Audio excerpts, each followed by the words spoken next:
9 de la noche con 3 minutos, ¿cómo están? Bienvenidos. Ya estamos en Al Pie de la Letra a través de Noticias Paraguay. Primera parte del programa, 45 minutos mano a mano con la doctora Desiree Masi. Tengo que decir que suspendió otras actividades, pero por mal tiempo, y vino. ¿Qué tal, doctora? ¿Cómo estás? Hola, Santiago, ¿qué tal? Buenas noches. Me da miedo ya esos 45 minutos. ¿Eso qué verde es? Y este es el verde limonado, vamos a decir. No es el verde marciano, no es el verde...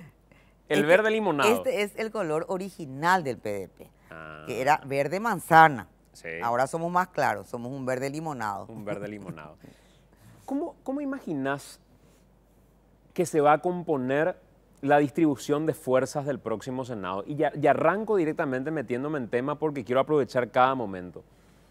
¿Cómo imaginas la composición de fuerzas del próximo Senado? Honestamente, no mires lo que fue la encuesta, lo que decía, lo que cree Desiree Masi se va a tener en el próximo periodo. Yo creo que va a haber mucho voto cruzado, por el desgaste propio de sectores internos que están dentro de los partidos grandes, de los tradicionales. Y también va a haber que la gente se enoja conmigo, pero yo quiero aclarar. Para mí hay muchos satélites en este momento que dicen ser listas independientes, que algunos ya están diciendo claramente que apoyan la dupla de Marito Velázquez, que en la realidad es la lista 1. Es decir, estando ya dentro del Senado, y lo más probable, porque esta corte uno no puede esperar absolutamente nada, que va a estar Cartes también y Nicanor, va a tener una bancada, igualito de lo que está pasando ahora, una bancada probablemente propia, con gente también alquilada o subordinada, a que nosotros en el Senado nos costó mucho mantener eso realmente, un bloque. Yo creo que va a pasar eso, te digo, ojalá que me equivoque y mal. Pero a ver, hoy la Cámara de Senadores tiene 19 colorados. Sí. ¿Cuántos crees van a entrar en el próximo periodo? Y 15, 16 en la realidad. Independientemente a si está o no está González Daer. ¿Vos ya das por hecho que va a estar González Daer? Yo doy por hecho que va a estar González Daer. No sale de la lista. Bueno, a lo mejor están haciendo una cuestión porque para mí ellos son muy astutos, siempre están 4 o 5 pasos delante. Puede que salga casi al final allí y eso va a dar un empujoncito a la lista. Ahora, en el peor escenario, el Partido Colorado tuvo 16. Y vamos a suponer que sea su peor escenario. Entonces, en la realidad va a tener entre 15 a 16. ¿Cuál va a ser la segunda fuerza electoral? El PLRA. El PLRA. O sea, vos no comés el verso de que el Frente Guazú va a ser la primera fuerza electoral. No, por el aparato. Por el aparato. O sea, a nosotros también nos pasa eso. Tenemos intención de voto, nos vamos con el equipo por el interior y qué sé yo. Nosotros en particular, y el Frente Guazú creo que también le pasa más o menos, pero en nuestro caso es una decisión partidaria.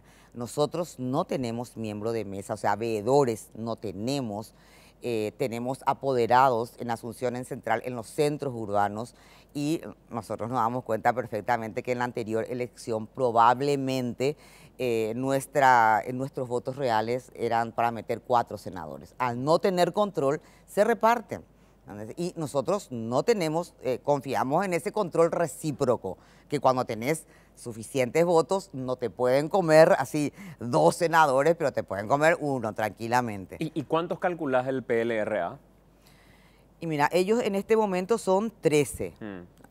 Y yo creo que van a tener 10 por ahí probablemente. 10, 11.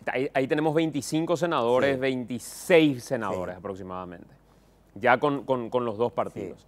¿Cómo distribuimos al resto? Hoy el Frente Guazú tiene 5. 5, sí. ¿Cuánto crees va a tener el Frente Guazú? Y yo creo que probablemente ellos vayan a mantener eso, o tal vez perder 1. Porque sobre todo en Asunción y Central, donde el tema de la enmienda fue muy... a todos nos chocó, ¿verdad? Todo lo que pasó, la manera en que actuaron y todo. En los centros urbanos eso tiene una repercusión. O sea, el Frente Guazú con Lugo a la cabeza en este momento no es el mismo que en el 2013, donde por supuesto se le quiso premiar por lo del juicio político, etcétera, etcétera. Él aparecía como una víctima. Ahí tengo que comentar algo que pasaba en el transcurso de la mañana aquí en el canal, porque me decían en un pase que hacemos a las 6 de la mañana con La Lupa y Teleamanecer, Me decía Germán Martínez Bierzi, el Frente Guazú va a meter 7 legisladores por lo menos. Y le dije, ni por si acaso, Germán, le digo. Por lo bajo va a meter 7. Ni por si acaso, le digo. Eso fue antes de la encuesta de Capli. Y me dice, le digo, no, pues lo mismo que vos. El desgaste de la enmienda, el quedar pegados a Cartes en muchas cuestiones. Y me dice, esa es la percepción que nosotros tenemos acá en nuestra atmósfera local.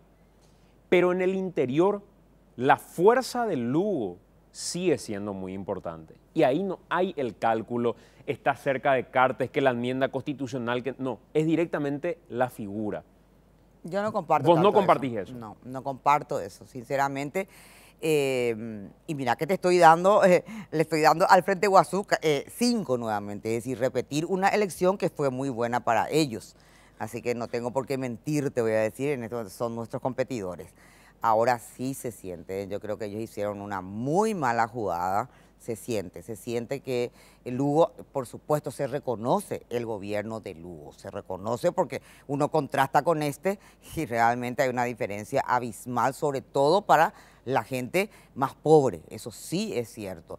Pero el tema de la enmienda fue muy fuerte y la gente no se olvida.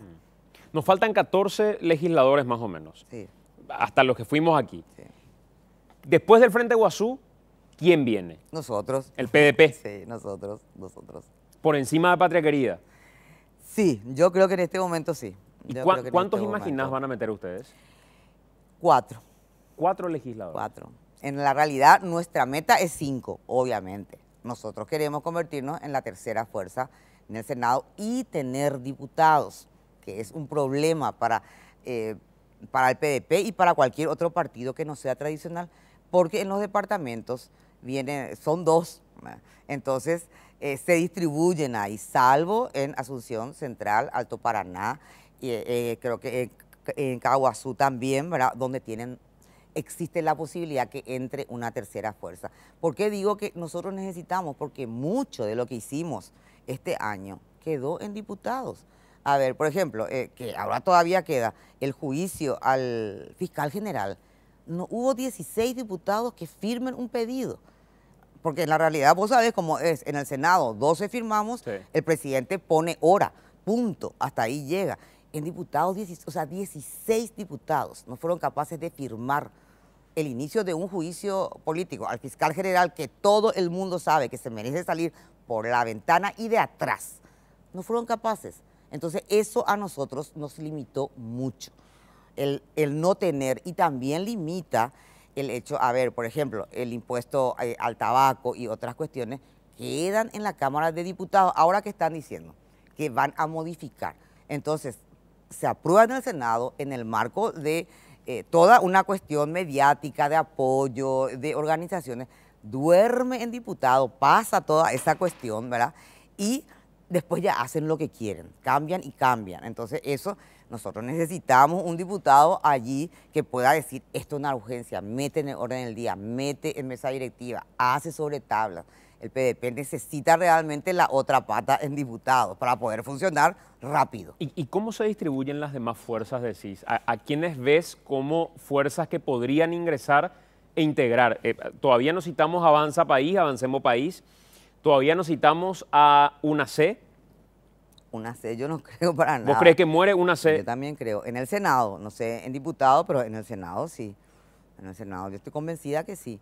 De hecho, hablando con ellos antes, es decir, con Oviedo Mato y con Bóveda, ellos mismos decían que ellos iban a tener un senador. Esto fue antes, con suerte incluso. Esto fue ya antes, no ya con el cambio, con la expulsión de Oviedo Mato. Así que yo creo, y no lo voy a negar, creo que Patria Querida también va a volver al Parlamento, no sé cuánto, pero va a volver, y después se va a distribuir así muy 1 o 2 entre 27 listas por allí del Senado. ¿Por qué? A ver, vos lo conocés porque trabajaste con él dentro de todo. Yo estoy tratando de hablar con él desde el domingo y no lo logro. Porque me pasaron el dato que así como Carlos Amarilla, Arnaldo Yucio sumaría su apoyo a Mario Abdo Benítez. ¿Qué ¿Qué pasa con Yucio políticamente? ¿Dónde está parado hoy Yucio políticamente? Veo que tiene mucha visibilidad en el interior, tiene, digamos, campaña, hay espalda económica en cierto grado. ¿Cuál es el respaldo político-económico de Arnaldo Yucio?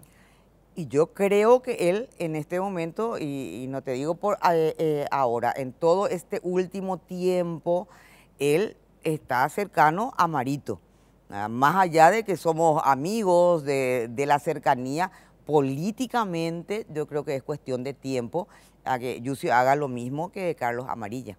Yo estoy convencida de eso y bueno, y para mí, ustedes hace una semana que están, creo que con eso, no sé, si vos me decís o si le decís a cualquiera, vos en la realidad le vas a apoyar, vas a desmentir, pues, no te vas a quedar ¿Vas a salir callado. rápido a decir vas que a salir estás rápido? mintiendo? No, ¿verdad? Creo que alguien, no sé, Bullermini, por ejemplo, también cuando se dijo eso, Salió sobre inmediatamente. salió inmediatamente, es decir, es lo lógico, estamos en campaña electoral, somos opositores, o sea, desde el momento en que te asocian con la lista 1, vos tenés que salir, salvo que ya tengas un pacto, vas a aclarar inmediatamente, porque tu voto es opositor.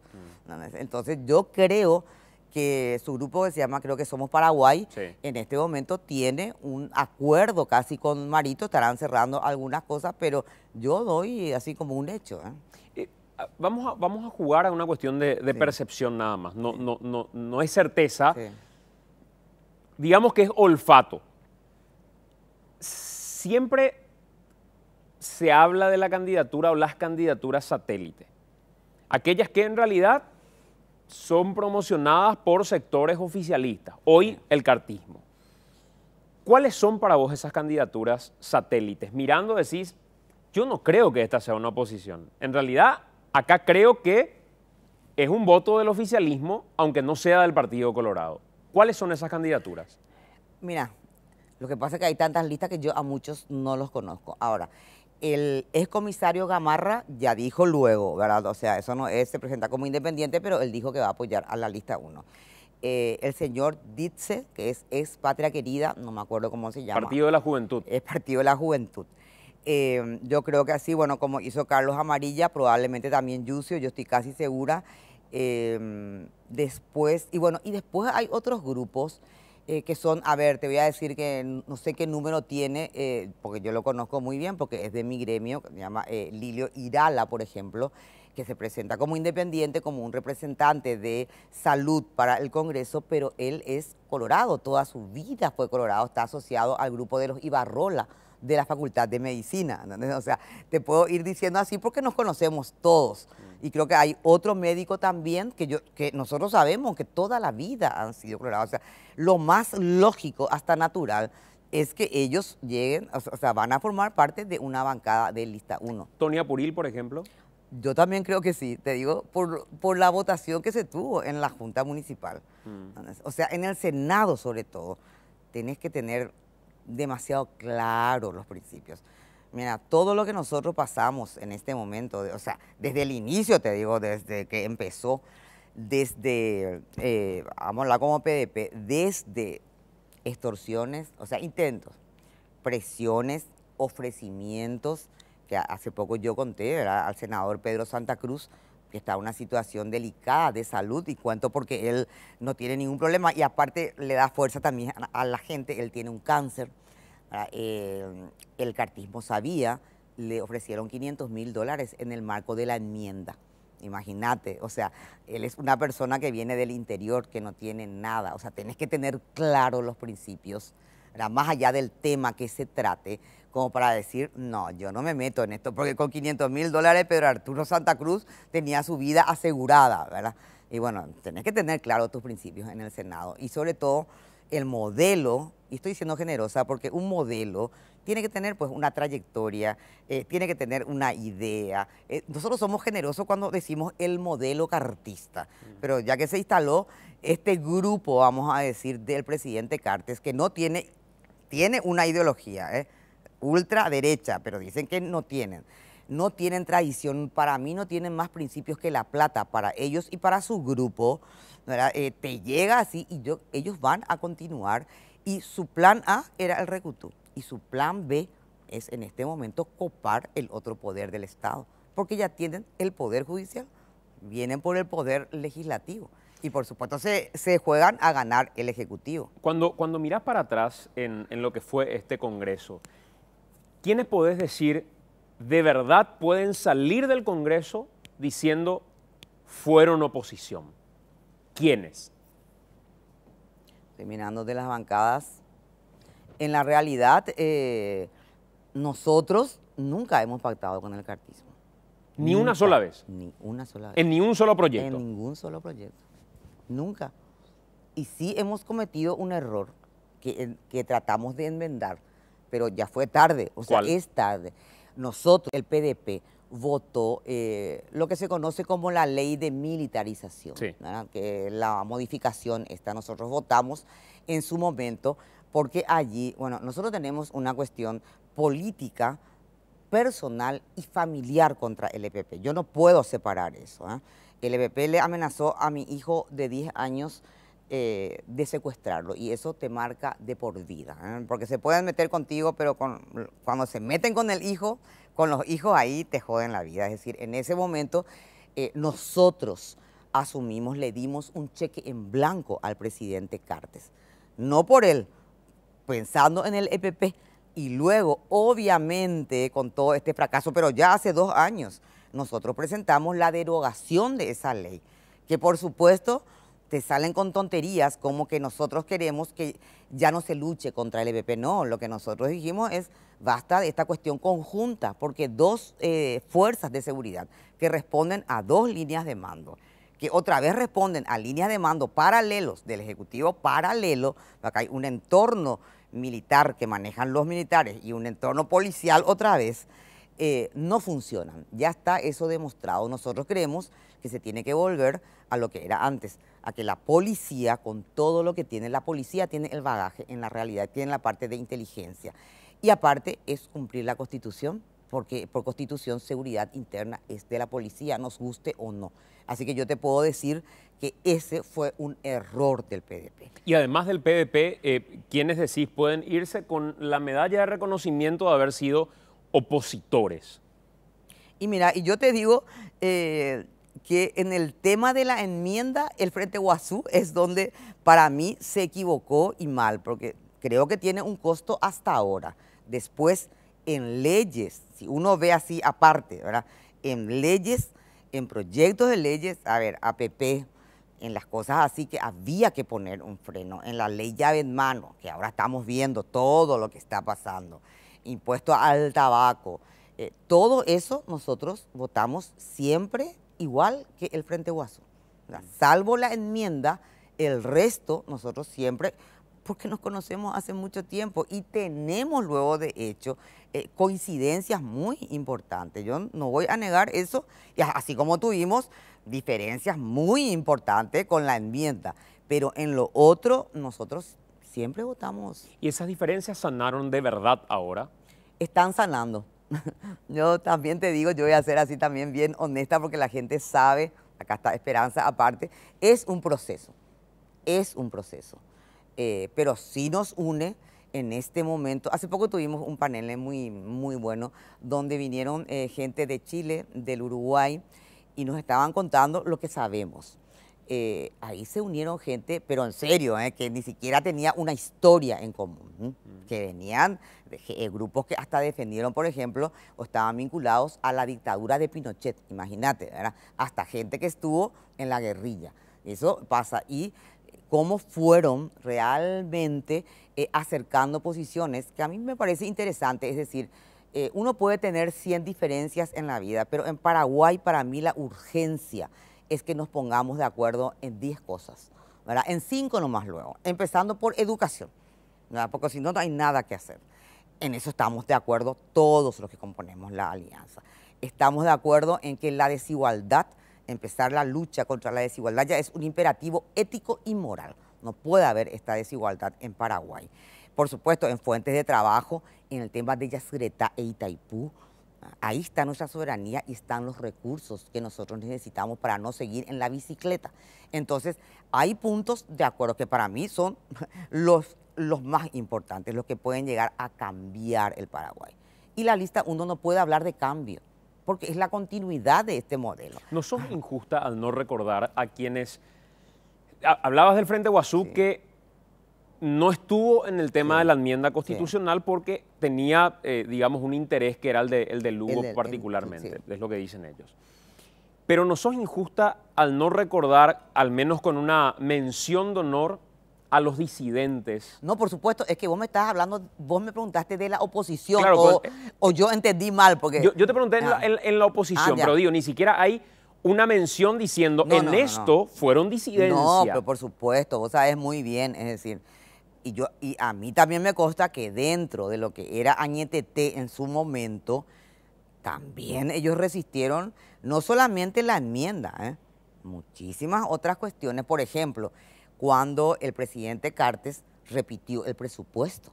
Esa fue una cuestión donde todos estuvimos, lo que era el bloque de los 23 o 24, dijimos, los bonos truchos no, y accionamos ante la Corte. Ese bloque fue muy importante. Seamos honestos, Sí.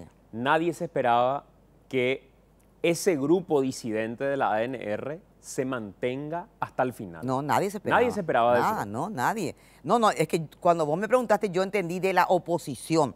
Sí, por supuesto que reconozco que fueron fundamentales, porque sin ellos muchas cosas. Y ahora, también al inicio ellos facilitaron, obviamente, Claro. ¿verdad? O sea, APP, la matriz salarial, que le dijimos bien que era una bomba de tiempo para la caja fiscal. ¿A qué nomás va mi pregunta? Sí. Mi pregunta va a, si resistieron sin poder, sin control del poder, ¿por qué no lo haría Mario Abdo con su equipo desde la presidencia de la República?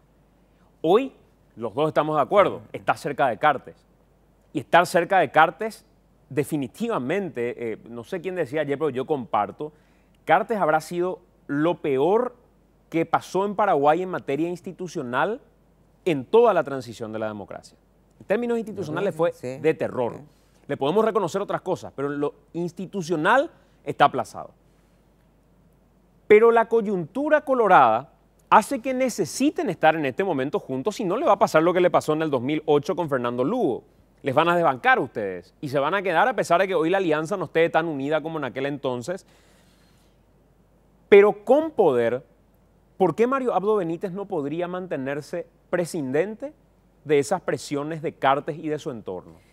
Y mira, yo he hablado mucho de este tema yo creo que él no necesitaba el abrazo este. Es decir, acá hay algo más fuerte que eso, ¿no? Y aparte, Cartes no tiene los códigos que tenemos los políticos, ¿no? Cartes no tiene esos códigos. Que la gente ha de decir, ¿qué código político? El código mafioso. No, el código de ser adversario, pero no enemigo de te quiero matar, ¿verdad? En el sentido de te quiero liquidar, porque Cartes es así.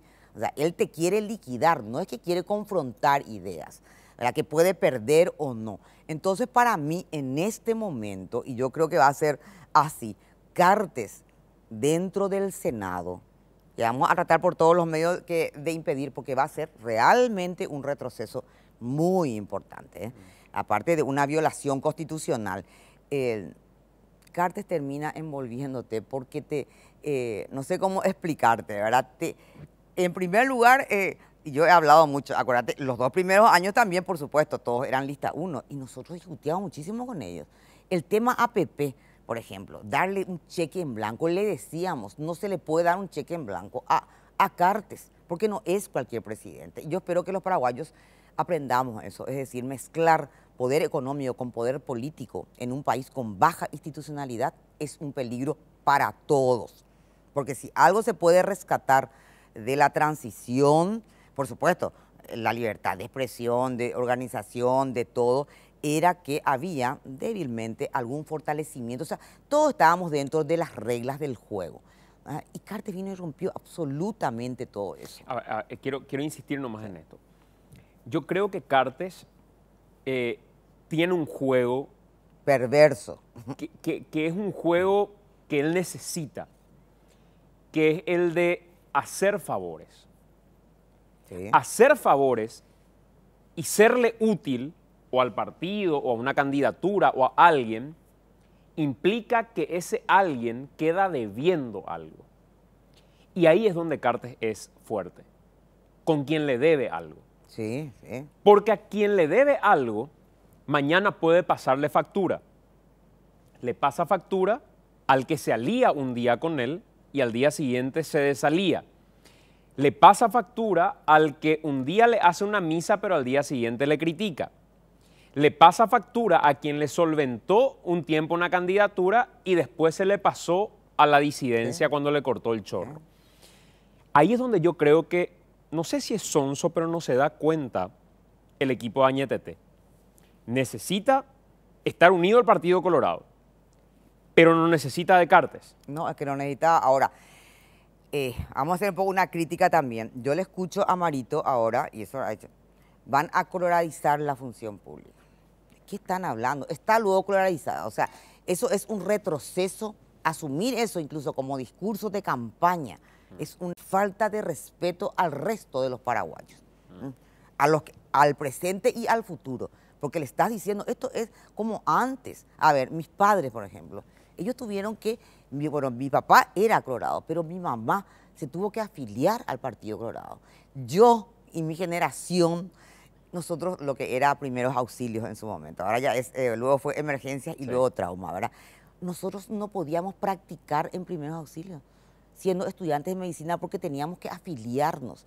Es decir, vos le estás dando el mensaje a los jóvenes, tenés que ser de mi partido, y eso es un retroceso demasiado. Le escucho también diciendo que no tiene que haber ningún cambio en el tema tributario, o sea, vas a mantener la inequidad. Ese es un discurso que está hecho para un grupo empresarial, y ese grupo empresarial, son varios, pero en este momento el que tiene poder político es el de Cartes, que no quiere ni subir el impuesto al tabaco porque perjudica sus negocios. Es decir, ese tipo de cosas te va marcando también un modelo que para mí ellos van a seguir. Ahora dice que va a acelerar, que lo de la APP no se hizo nomás bien, pero que hay que hacer. Pero ese fue un discurso de siempre, en Claro, campaña incluso de Mario en Abdo. campaña. Ahora, ¿cuál es la crítica que el PDP por lo menos le hace? Y presentamos el proyecto de ley también. Nosotros estamos de acuerdo, otros partidos no, en algunos temas con la alianza público-privada. No, por ejemplo, con todo eso, ¿verdad?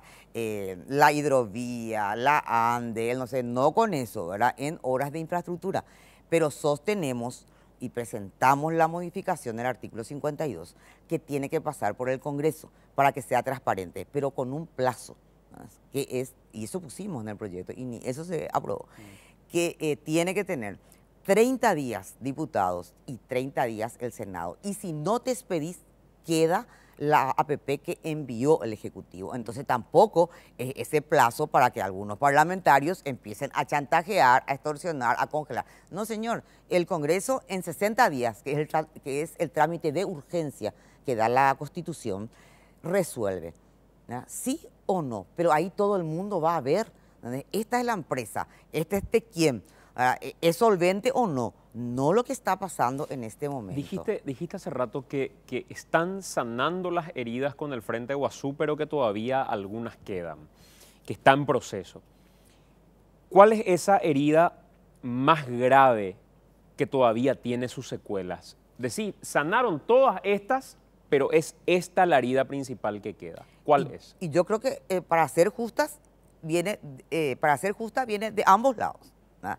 El Frente Guazú considera que nosotros hicimos un golpe en el 2012. Ellos consideran eso, ¿verdad?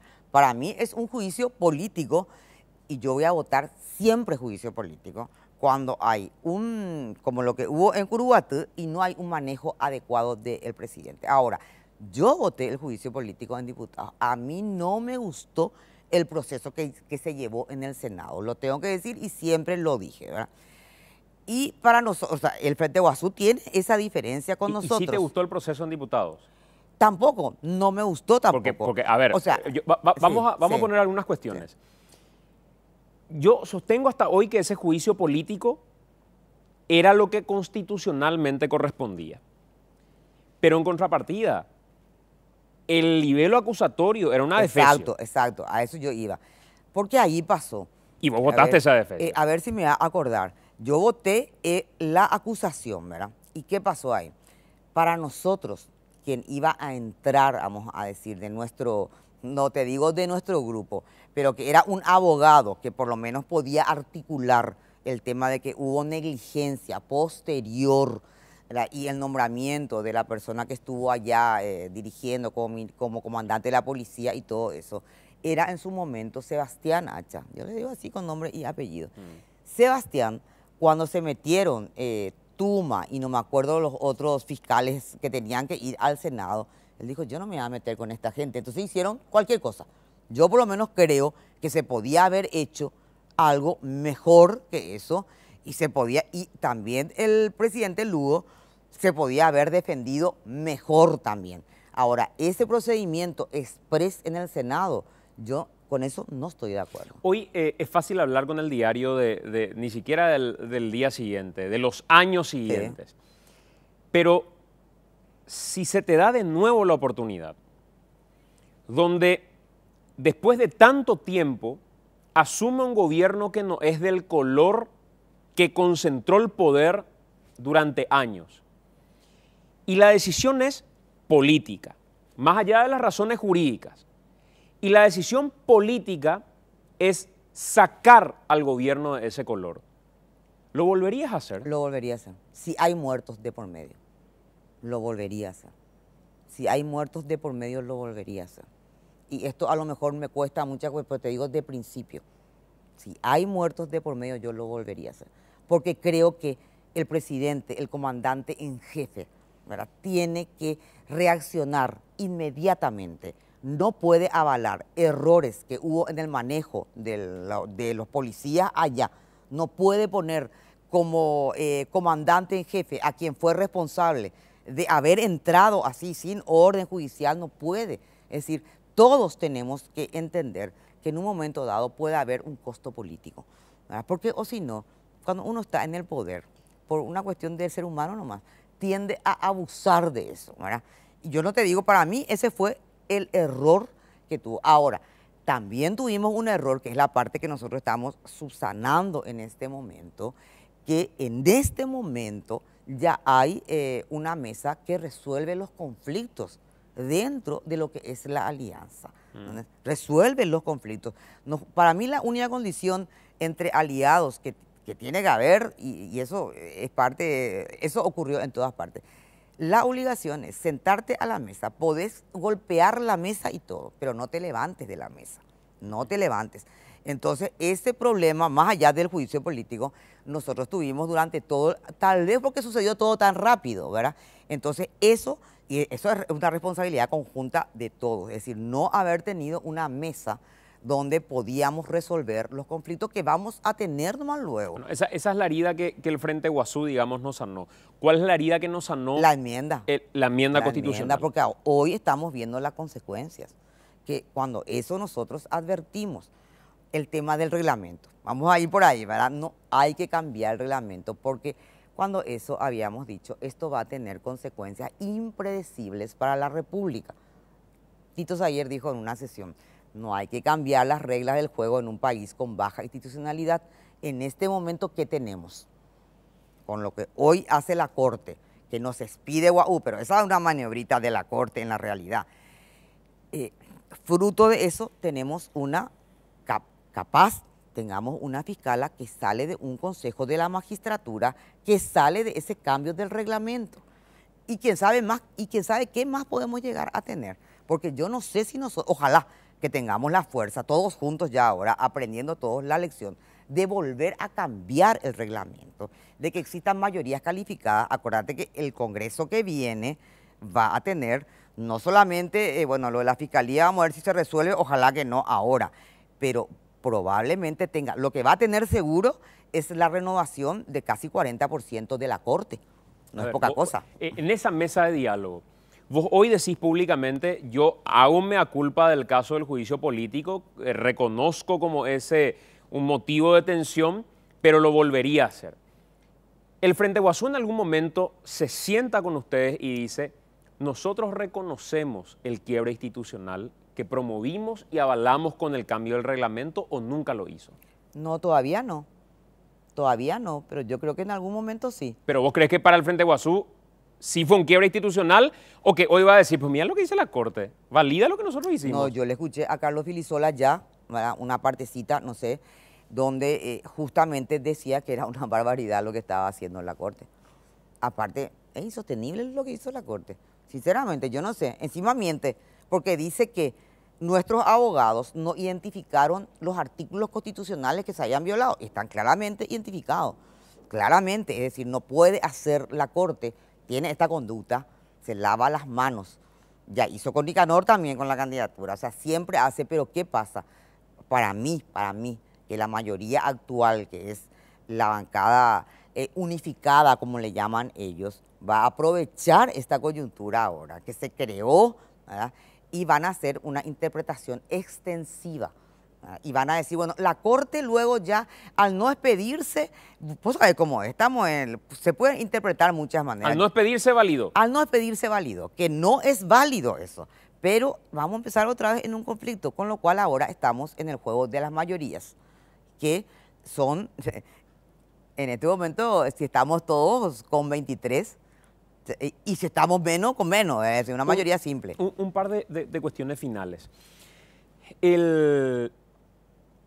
La decisión que va a tener el sector opositor o disidente, una de las qué decisiones, vergüenza esto. Qué bárbaro. Una de las decisiones fundamentales es hacer jurar o no a Horacio Cartes. Hacer jurar o no a Horacio Cartes. Y a Nicanor.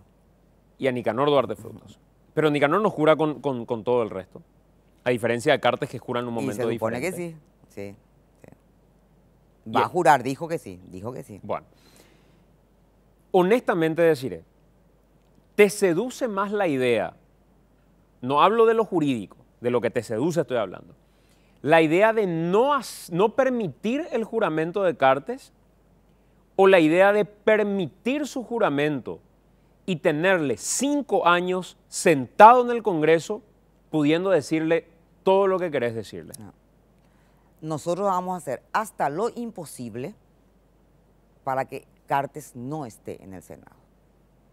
Es un retroceso importante. Estando fuera, manejó en la realidad a quien le quiso manejar. Todos sabemos que existe o existía un mensalado, ¿eh? O sea, que no me vengan ya a joder con la historia de que no existe, dame las pruebas. Y encima, Darío Messer, que es el cerebro del mensalado en el Brasil, el propio presidente Cartes dijo, es como mi hermano, vive en el Paraná Country Club. Los brasileros dicen, ¿cómo ustedes soportan esto? Es decir, Cartes fuera manejaba a su antojo, porque había gente que se dejaba manejar por plata. Cartes dentro va a hacer lo mismo. Y aparte, viola la Constitución y nosotros por lo menos no vamos a dejar que alguien tranquilamente pase esa raya. Sí, todo el mundo se hace así, esa película, y a mí hasta me convendría decir en este momento, quiero estar ahí con Cartes y decirle cosas a la cara, y qué sé yo, porque me trae votos, ¿verdad? Porque la gente tiene esa imagen de que me paré frente al presidente Cartes. Pero antes que las vanidades personales o los gustos, yo le quiero decir más cosas a Cartes en la cara, realmente, pero antes que eso está la Constitución, siempre está la Constitución. En líneas generales, yo en algún momento dije, yo creo que Cartes no va a aguantar un minuto en el Congreso. Porque si Cartes tiene una característica es que no confronta. No confronta de frente, cara a cara. No sabe luego, porque es un patrón. No permite que se le discuta y en el Congreso se discute. Sí. En el Congreso se evidencia la falta de guión y la falta de libreto. Es uno mismo en ese momento. Y yo creo que Cartes no va a soportar eso. Estás equivocadísimo. ¿Sabes por qué? Porque él necesita un blindaje. Él necesita fueros. Él necesita un blindaje porque está demostrado que el contrabando de Tabesa está vinculado al lavado de dinero y al financiamiento de grupos terroristas como el PCC y el Hezbollah. Acá todo el mundo se asusta del EPP y tenemos por qué. Tenemos por qué, porque es un grupo sanguinario, obviamente, pero el dinero de Cartes financia el Hezbollah y él necesita esa cobertura del Parlamento. Y yo te digo más, y la gente me dice a mí, vos ya volás con la conspiración. Para mí Cartes viene también, aparte del blindaje, dejar 5 años e intentar de nuevo. Ese es Cartes. ese es Cartes. Es una persona cuya ambición personal está por encima de cualquier cosa. Y él quiere ser presidente de la República porque significa otra vez su super blindaje, ¿verdad? O sea, él no es cualquier persona. Él es un delincuente que necesita un blindaje muy importante. Y siendo senador de la República del Paraguay, tiene un blindaje que no va a tener si sale y se dedica otra vez a las empresas. Ese es su objetivo. Senadora, te agradezco mucho por estar con nosotros y seguro vamos a seguir conversando en todo este tiempo. Dale, muchas gracias. Muy amable. La senadora Desirée Massi, candidata hoy también por el PDP. Vamos a hacer una pausa. A la vuelta de la pausa ya nos va a acompañar la senadora Esperanza Martínez, candidata para el Senado de nuevo por el Frente Guazú. Vamos a hablar de muchos temas con ella. En un minuto estamos de vuelta.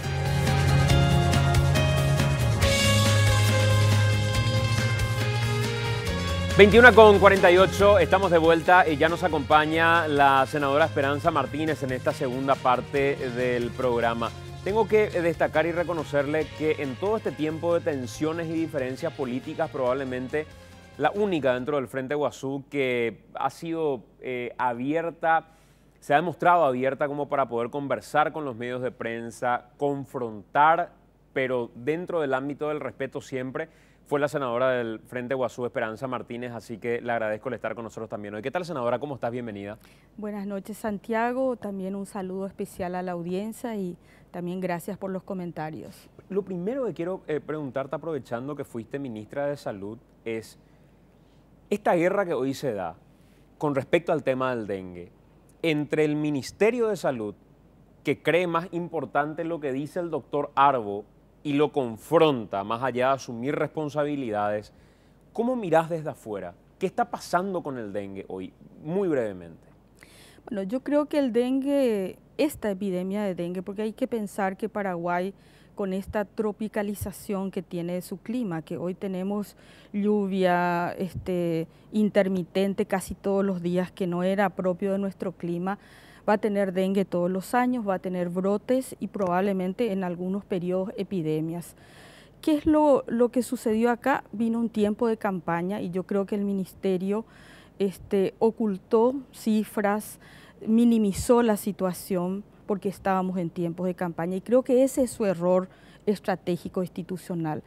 Porque las epidemias no se ocultan, las epidemias estallan en las manos de cualquier ministro. Entonces, en realidad lo que aconseja cualquier manual de salud pública es, ante una epidemia, ante un brote que sea, adelantate, habla con la población, contale a la población, porque hay medidas que se hacen desde la población, desde salud, desde el personal, y en realidad eso es lo que hay que hacer, ¿verdad? A veces uno no puede medir lo que va a suceder, pero sí el enfrentar, el tener una política de comunicación transparente, es decir, bueno, estamos en la semana tal, están subiendo, porque esto no es que hoy suben a 2.000 casos, sino comienza con 100, con 200, con 500, con 1.000, con 3.000.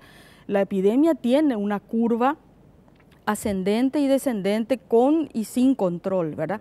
Entonces, creo que ese es el error político, el haber ocultado en tiempos electorales y bueno, y hoy, sobre todo cuando hay muertes, es cuando digamos, la reacción ciudadana se hace fuerte y llegamos tarde. Podíamos disminuir el impacto y mejorar las estrategias de atención a la emergencia. Creo que siempre ligado a lo político, pero estás dando una lectura interesante pero diferente, porque la lectura que teníamos en general era el ministro se encargó de hacer campaña y descuidó su gestión.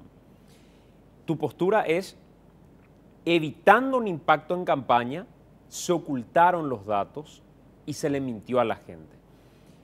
Yo creo que vieron las dos cosas. ¿Las dos cosas decís? Las dos cosas. Este es un ministro que lastimosamente, según los propios funcionarios del Ministerio de Salud, es una persona que nunca se ha reunido con sus directores de hospitales, con sus directores regionales. Me consta que intendentes, por ejemplo, de partidos opositores al Partido Colorado, dicen no los voy a atender porque son liberales o porque son de UNACEO o de cualquier otro partido. O sea, él en realidad siempre jugó más un rol político ligado a su vida política y descuidó su rol, digamos, de gestor público en ese sentido, y por eso estuvo casi ausente estos 4 años en los problemas, lo vimos muy poco exponerse, digamos, en la comunicación que es estratégica, en salud y en educación. El ministro tiene que hablar con todo el mundo. ¿Por qué? Porque la administración y la gestión en salud, en educación, en estos sectores sociales es colectiva, ¿verdad? Salud no puede dejar de hablar con educación, con Hacienda, con los municipios, con las gobernaciones, con los gremios, con los sindicatos. Entonces, en realidad, uno es gestor de conflictos permanentes, pero eso se hace reuniéndose con la gente, comunicando de los problemas que hay. ¿Vos crees que Barrios pudo haber, hoy puede ser recordado como el peor ministro de Salud de los últimos tiempos? No sé si el peor o no, no quisiera calificar, a mí siempre me cuesta porque fui ministra de Salud y entonces pareciera que uno entra en una especie de revanchismo, yo o él o lo que sea. Yo creo que hay problemas, hubo muchos problemas en su gestión, y lastimosamente él sí va a pasar más como un ministro que dedicó tiempo a la política partidaria y a su proceso, digamos, político dentro del Partido Colorado, más que a la gestión pública para la cual fue designado. Decía recién Desiree Masi, estabas escuchando de hecho, doctora, hay heridas que todavía no sanan. Para nosotros nos sana la enmienda, para ellos nos sana el juicio político. Yo aún me da culpa, pero lo volvería a hacer.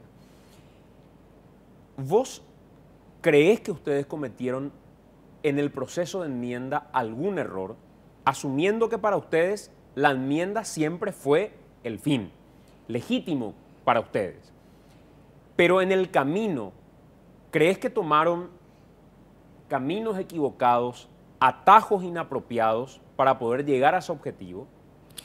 Mira, Santiago, el tema de la enmienda es una posición política del Frente Guazú antes de Horacio Cartes, porque por allí creo que vienen, digamos, todos los ataques y todo lo que se dio en el discurso general. En el 2011, Sixto, Carlos, que eran senadores en ese momento, ya presentaron un proyecto de enmienda y recordarás que en ese momento ni siquiera se hablaba de una inconstitucionalidad. Pasó totalmente desapercibida, fue cajoneado, digamos, pero en ningún momento creó la crispación política que se dio en el último tratamiento, que las condiciones eran exactamente iguales. En términos jurídicos, claro, los tiempos políticos eran diferentes.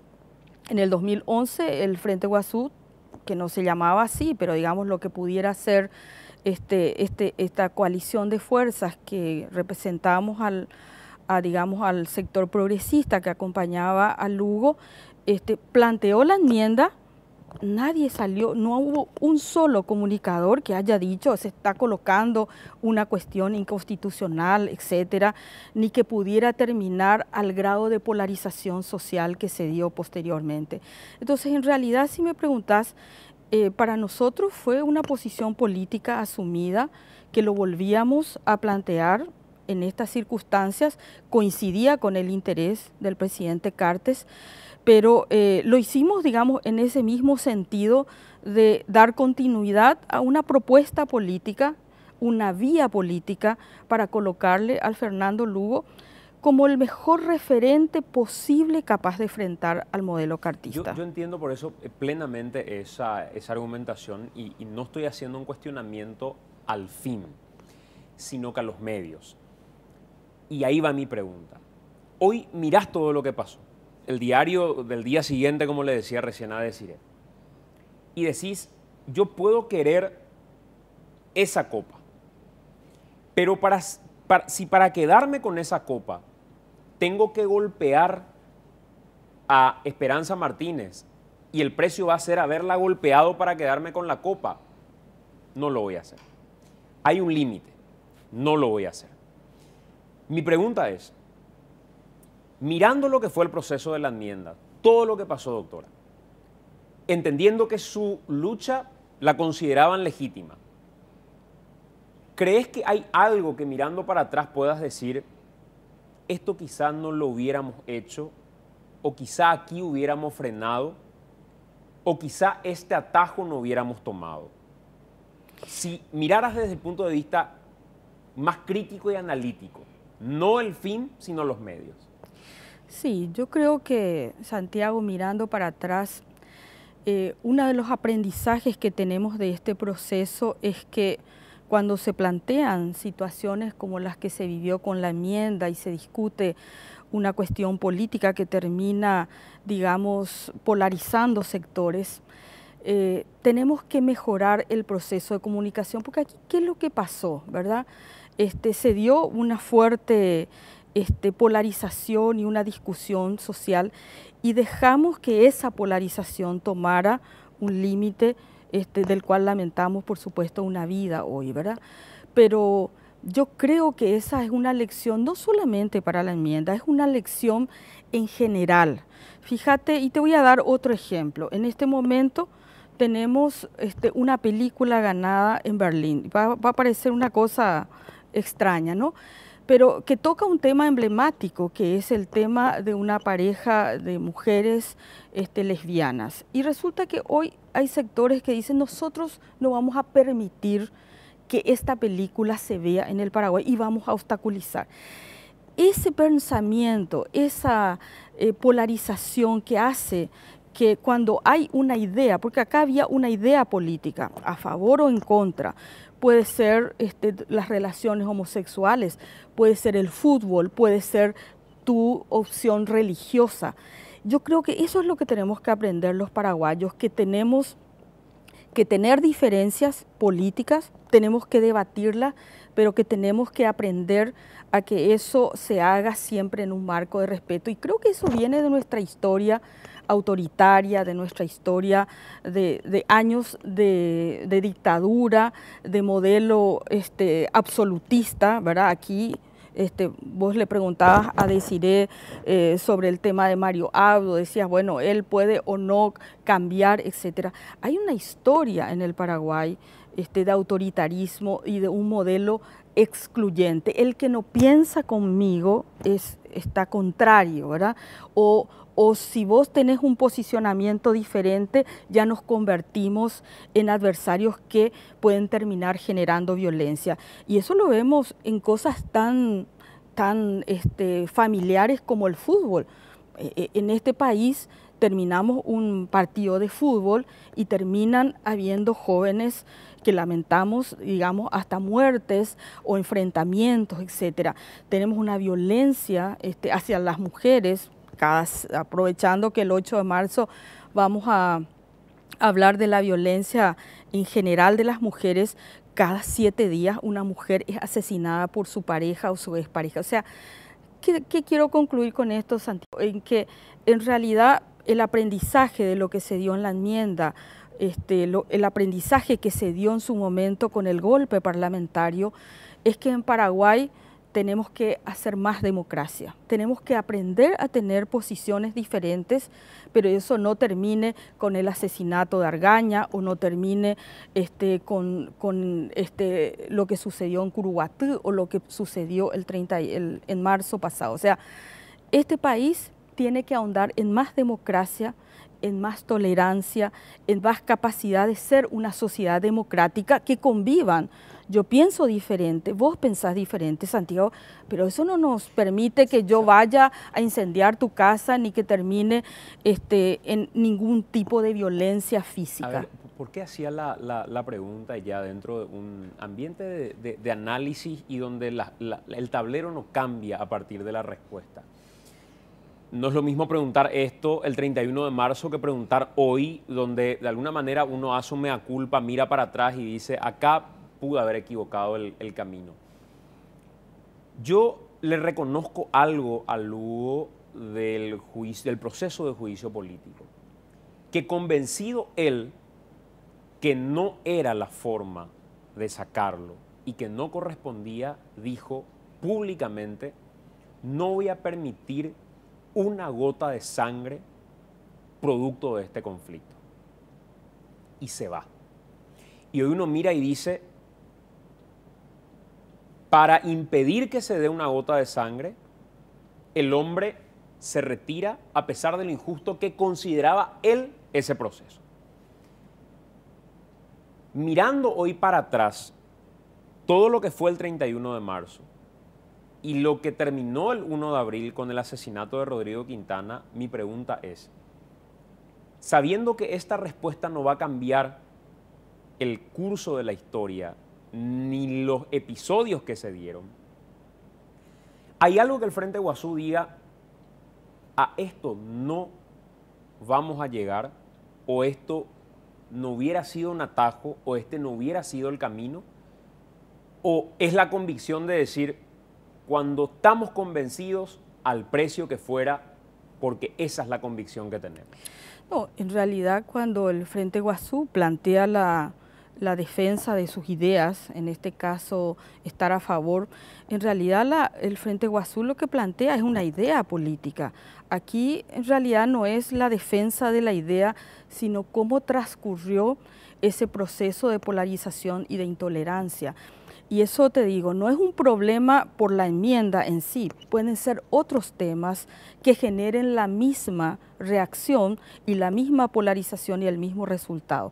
Nadie quiere un resultado de violencia, nadie quiere un resultado de intolerancia extrema en la enmienda, pero en ningún tema, Santiago. Y por eso es que te ponía los ejemplos, porque en realidad, si nosotros no entendemos que el problema no es la enmienda, sino es la falta de un proceso democrático, de más democracia en el Paraguay, para poder convivir con ideas contrarias, porque en realidad estábamos discutiendo, yo estoy a favor y vos en contra, ¿verdad? Son dos ideas políticas que se manejaban, que en cualquier situación razonable tenían que terminar a través de votaciones. Pero o a través... la situación, doctora, toma las calles, el ejemplo concreto es, ustedes tenían en sus manos en ese momento la posibilidad de decir, o vamos y continuamos a como sea y al precio que sea, o señores, esto no vamos a permitir que llegue a peor, nos vamos, nos bajamos del proyecto de enmienda. ¿Nunca lo pensaron? Bueno, nosotros no pensamos que la gente, por más que el hecho a manifestarse, el hecho de estar en las calles, nadie espera que haya un resultado violento como el que hubo y que se desencadenó el último día. Nosotros somos respetuosos, hemos estado, el Frente Guasú vive en las marchas sociales, vive en los reclamos sociales, ha sido protagónico, digamos, de la lucha de muchos paraguayos y paraguayas que no solamente por una cuestión de ideas políticas como puede ser o no el tema de la enmienda, sino por el derecho a la tierra, por el derecho a una vida digna. O sea, la gente ha dado su vida en términos de defender sus ideas. O sea, pero nadie cuando hace una lucha busca como objetivo eso, ¿verdad? Se dan en el proceso de lucha. Por eso y en es que esa parte del proceso ustedes nos dijeron, acá es donde hay que aplicar freno, nos bajamos del proyecto, veían lo que estaba pasando y en ningún momento se les pasó por la cabeza decir hasta aquí. Bueno, nosotros nos quedamos, el día que sucedió, nos sorprendió a todos, nadie esperaba que se diera esa respuesta, nosotros fuimos a votar, se dio la votación y posteriormente se desencadenó. Allí ya estaba consumado, digamos, el hecho de violencia. Y cuando se consuma el hecho, ¿cómo lo sienten ustedes, sabiendo que esa ya fue una consecuencia? Todos lamentamos cuando hay pérdidas de vida, sean en las circunstancias en que sea. Todos lamentamos eso y esperamos que eso nunca más se repita, porque eso significa, como te volví a repetir, que aquí lo que fracasa es el modelo democrático de convivencia y de poder discutir. Podemos hacerlo acaloradamente, pero lo que aquí en el Paraguay tenemos que aprender es a salir de esta intolerancia política, religiosa, de cualquier naturaleza, porque en realidad esta violencia que se dio allí se da en el fútbol, se dan con una película como la que va a suceder. Entonces, esto es un aprendizaje de que en realidad cuando el Frente Guasú plantea una sociedad diversa, una sociedad de respeto de los derechos humanos, cuando nosotros hablamos de la inclusión, cuando hablamos de la igualdad, en realidad no son eslogan, es pensar que la democracia es diversa y que la diversidad tiene que convivir con respeto y en paz. Las reivindicaciones históricas de sectores ideológicamente ligados al Frente Guasú tienen que ver con limitar el poder del Estado y los abusos del Estado, muchas veces cometidos por el poder de policía. Mirando lo que sucedió en la sede del Partido Liberal Radical Auténtico, ¿cuál es la lectura que tiene el Frente Guasú de la responsabilidad del Estado respecto al asesinato de Rodrigo Quintana? Bueno, nosotros al día siguiente sacamos un comunicado al respecto y planteamos claramente la responsabilidad de la policía y del Estado en ese momento, de las fuerzas represivas, porque no solamente lo que sucedió con este joven, sino lo que ha sucedido también al atropello de un partido político que hace años, décadas después de la dictadura no se ha dado históricamente en el Paraguay, y que tiene sobre todo un símbolo político, ¿verdad? El atropello a las instituciones democráticas y a la convivencia política democrática en un país. Entonces, yo siempre digo que eso es, atropellar un partido político es como matar a un periodista, por ejemplo. Tiene un valor simbólico para la democracia y nosotros hemos hecho el repudio correspondiente y hemos acompañado, digamos, todas las medidas que sean en favor de la investigación y el esclarecimiento de todos los responsables. Sabemos que tenemos una policía históricamente autoritaria, violenta, y en todas las ocasiones hemos manifestado que ese proceso tiene que ser esclarecido. Doctora, hablaste de la práctica democrática y hay algo muy frecuente en el cuestionamiento al Frente Guasú cuando, por ejemplo, desde el Partido Colorado se jactan y dicen aquí el proceso, Nicanor dice permanentemente, el ejercicio democrático es permanente, nos vamos a internas, elegimos a los representantes y de ahí salen las listas y no tienen nada que cuestionarnos. Sin embargo, ahí tienen enfrente al Frente Guasú que habla de democracia, pero en la integración de sus listas es Lugo el que tiene que definir quién ocupa tal lugar o cual lugar. ¿Cómo se plantean ustedes internamente esos debates de discusión en términos democráticos, de representación, de quién va a integrar la lista, cuando se dan episodios que yo creo injustos en el Frente Guasú, en el Partido Colorado, y se lo he dicho a Blanca Ovelar, por ejemplo, yo creo que se ha sido tremendamente injusto en la integración de la lista de Colorado Añetete cuando se pone a Blanca Ovelar en el lugar en el que se pone. Con Lilian Samaniego cuando le ponen en el lugar en el que le ponen. Y le mandan al lugar 5 porque la ley les obliga a ponerles en el lugar 5. Si no, le mandarían en el lugar 7, en el lugar 8. Cuando la trascendencia tanto de una Esperanza Martínez como una Blanca Ovelar, como una Lilian Samaniego, para los intereses de su nucleación política, fueron fundamentales. ¿Cuál es la lectura que tenés, doctora, de esa práctica y discusión democrática en el seno de tu partido?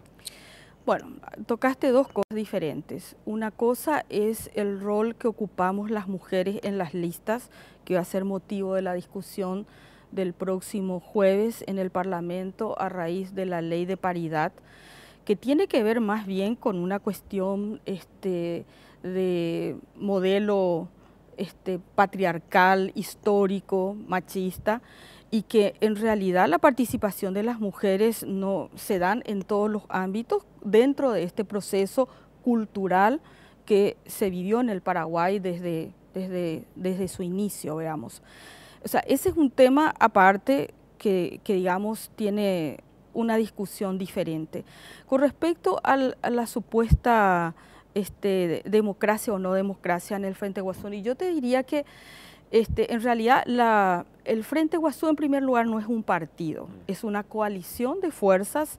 Estamos creo que ahora 8 o 9, tuvimos, salieron unos, entraron otros, Y por lo tanto, en realidad, la negociación es entre fuerzas políticas, no es una lista unificada.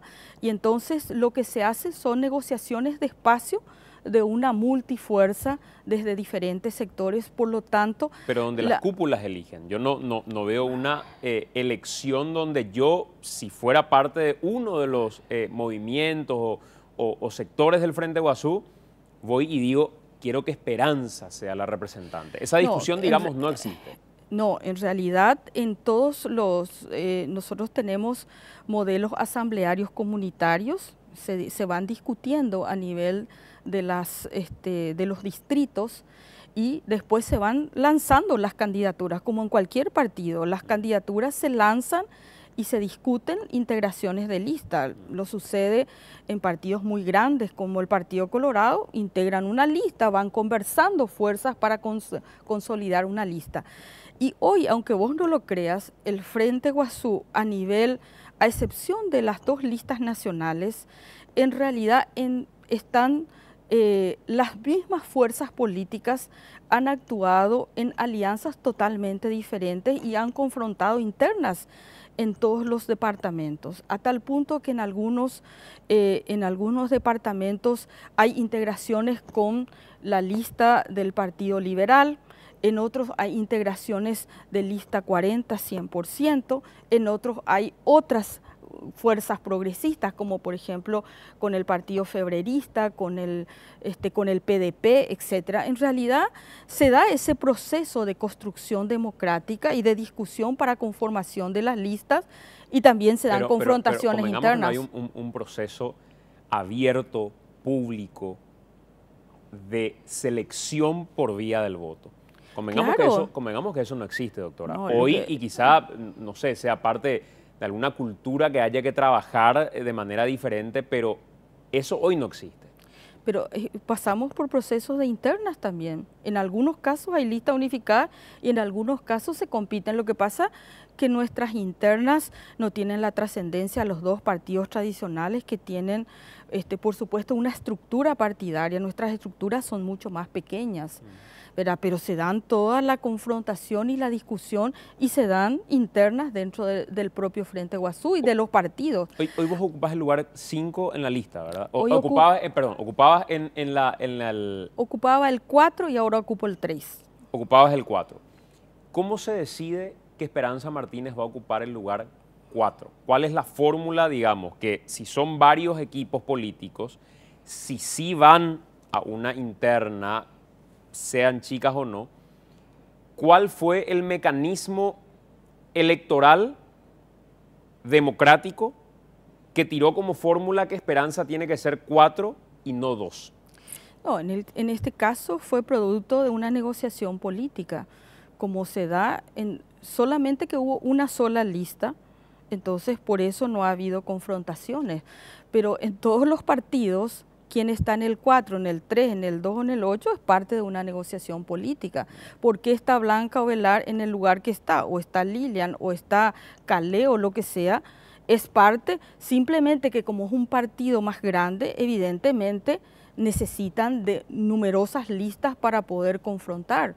Pero también se pueden dar unificaciones como se dan en la mayoría de los partidos pequeños en realidad.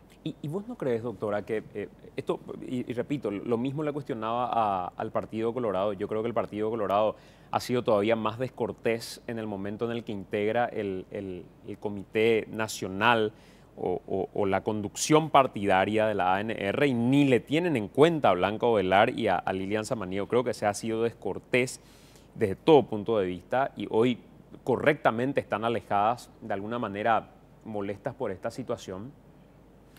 Pero si la convicción, si los ideales, si las bases del pensamiento del Frente Guazú tienen que ver con la reivindicación de esta paridad que se reclama, y eso no es practicado al reconocerle a una Esperanza Martínez un mejor lugar en la lista, y sí representa, y comparto, el calco de la sociedad patriarcal y machista que tenemos, ¿cómo se hace para confrontar entre el discurso y la práctica?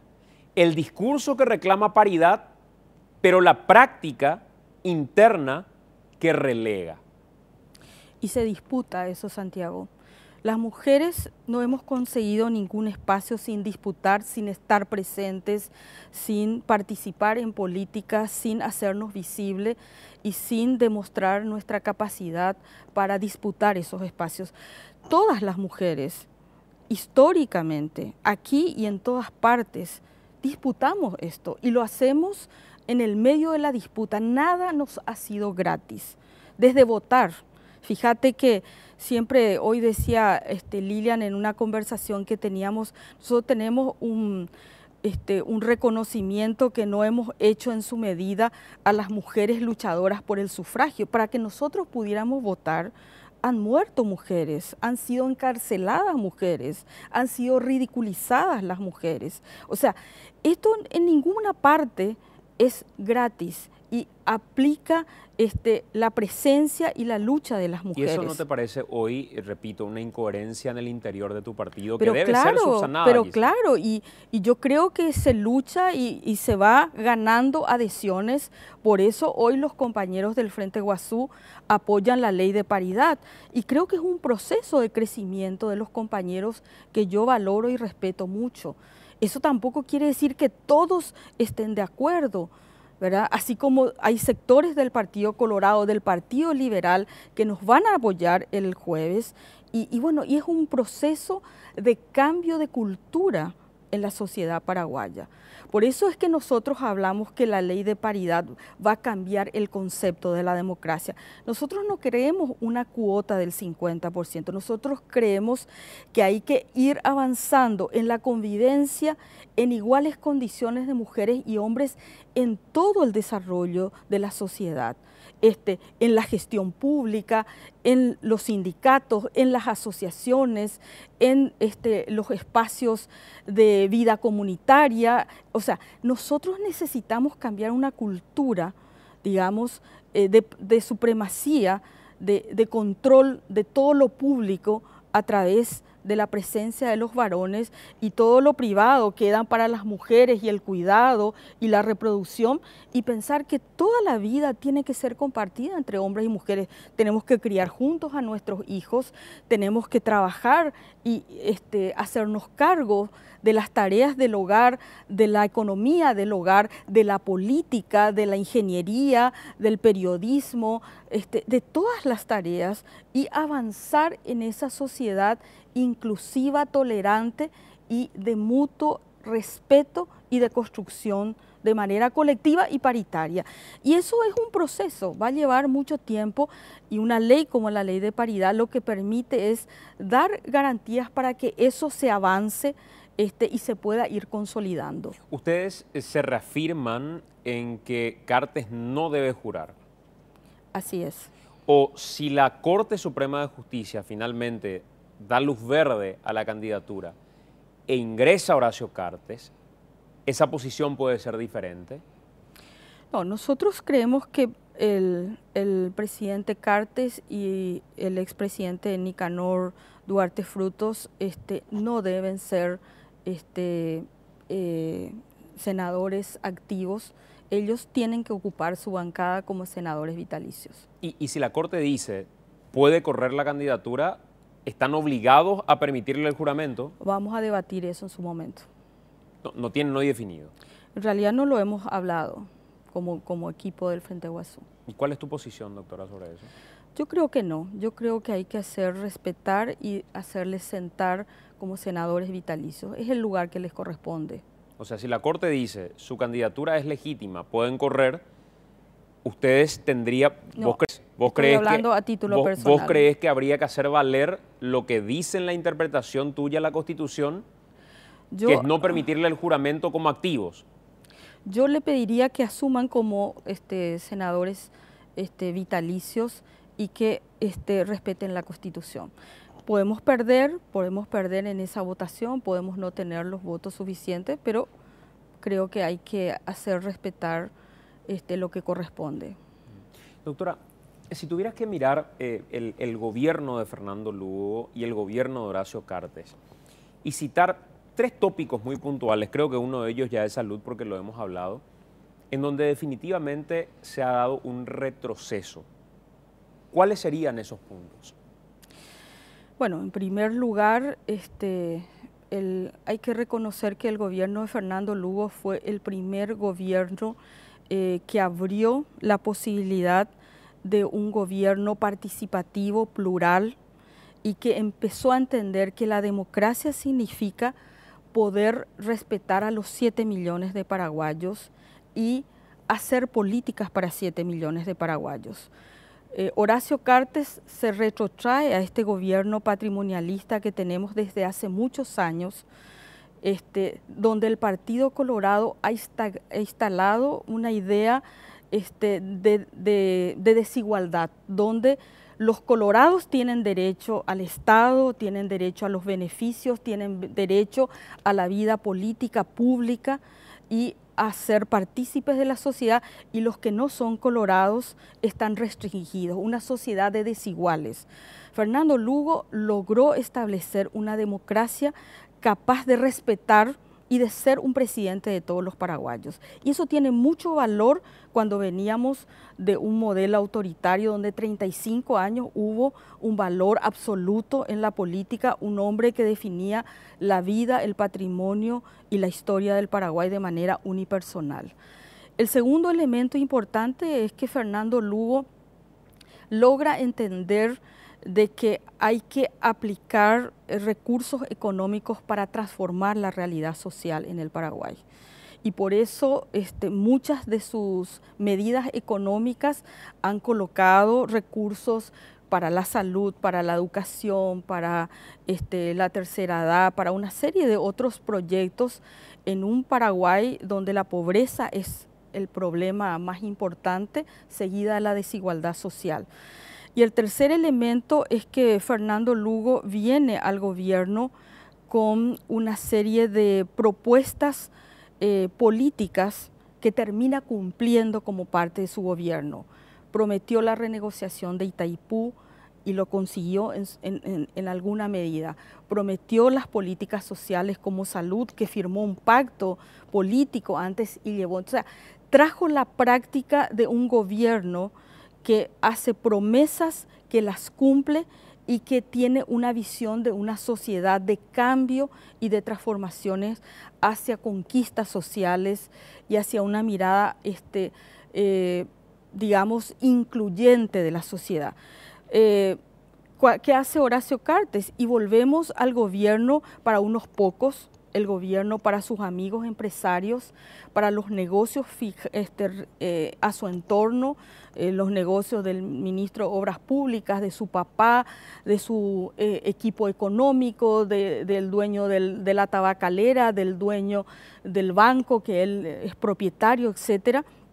Y volvemos a ese modelo de Estado en donde nos apropiamos de lo público en beneficio de un grupo privilegiado, en contra de los intereses de la mayoría.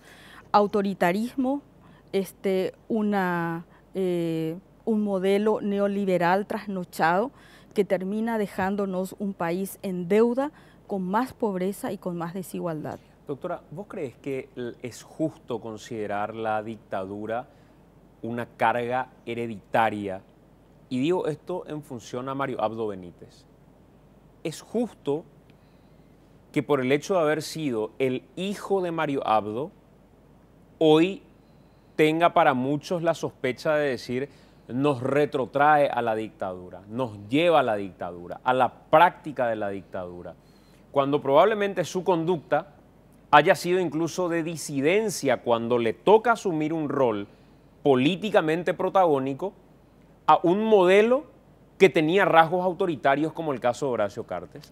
Bueno, en realidad Mario Abdo reivindica el estronismo, eso es público, ¿verdad? Cuando él se refiere a Stroessner, él dice, es cierto, hubo algunos problemas de derechos humanos, pero en realidad hubo obras de gobierno, etcétera. O sea, él no es una persona de una mirada crítica al modelo de la dictadura y al proceso stronista. Él es un admirador de lo que fue el gobierno del general y lo ha dicho públicamente en reiteradas ocasiones. Pero ha mostrado en este tiempo rasgos de dictador. en realidad él ha disputado el poder con el presidente Cartes, pero hoy que asume de nuevo una alianza con el presidente Cartes, todavía no hemos visto en él una posición crítica a lo que ha sido el cartismo, al cual criticó en un momento en que había confrontaciones. La pregunta que yo me hago, y le decía la otra vez en otro programa, ¿quién es hoy Mario Abdo Benítez? El que estuvo en la oposición para poder disputar la candidatura a la presidencia y fue crítico al modelo, o es hoy el Mario Abdo que se siente de nuevo parte del coloradismo tradicional que representa todo este modelo autoritario, no solamente en términos de lo que ha sido la cuestión de derechos humanos, sino del manejo del Estado como patrimonio privado para el Partido Colorado, el Partido Estado, usar los bienes públicos.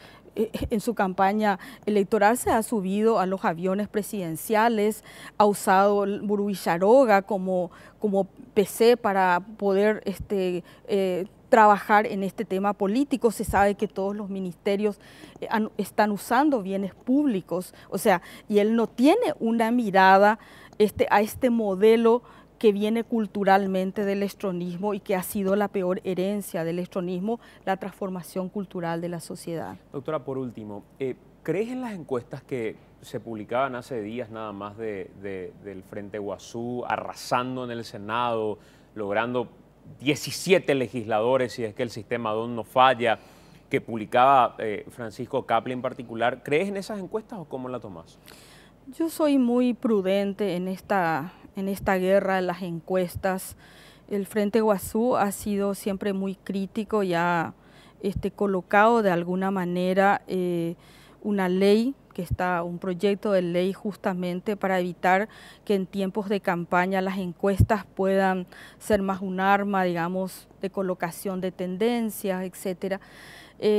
Yo creo que hay medias verdades, o sea, cuesta creer, digamos, yo sé que estamos bien, todo el mundo dice que encuestas de diferentes sectores colocan al Frente Guazú en una buena posición, pero cuesta evidentemente creer que ganamos al Partido Colorado en la lista de senadores. ¿Vos crees que el Partido Colorado va a ser mayoría en la elección finalmente de la gente? Yo creo que el Partido Colorado va a recibir un voto castigo y probablemente no va a tener el nivel de senadores que habitualmente suele tener. Yo creo que en esta ocasión va a haber un voto castigo. ¿Cuántos senadores crees que mete el Partido Colorado? No quisiera aventurar, pero sí creo que hay en este momento una ciudadanía crítica, una ciudadanía que en el 2015 castigó en diferentes municipios de Santiago, en Asunción, ¿verdad? A pesar de que aquí apoyaba a Horacio Cartes,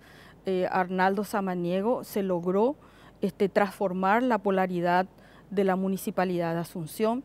Yo soy de Lambaré, allí teníamos un intendente a quien se le dio el escándalo de la caída del techo de las escuelas. Salimos de un partido colorado y tenemos hoy un intendente liberal.